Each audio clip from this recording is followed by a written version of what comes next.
Cracking negative comparisons in English. Hello everyone. Welcome to our English language learning journey. Today, we're going to delve into the realm of negative comparisons. This topic falls under our ongoing series on using comparative and superlative forms in sentences. We'll explore what negative comparisons are, how to use them, and why they're essential in daily conversations. So, let's get started.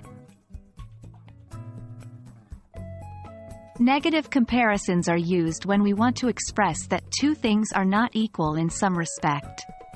We generally use them with the construction, not aces, or less than. For instance, we could say, she's not as tall as her sister, or he's less talkative than his brother. Let's dig deeper into these structures. The not aces structure is used to say that one thing does not have as much of a certain quality as another thing. The structure is subject plus verb plus not as plus adjective, adverb plus as plus noun, pronoun. Examples: this book is not as interesting as the one I read last week. He's not as fast as his competitor. While the not aces structure is more common, we sometimes use less than to compare two things negatively. This structure is used with non-gradable adjectives, i.e., adjectives that cannot be graded in terms of intensity or degree. The structure is subject plus verb plus less plus adjective, adverb plus than plus noun, pronoun.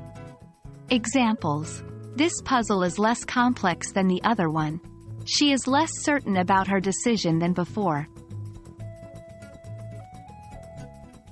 While using negative comparisons, people often mistakenly use the not marathon structure.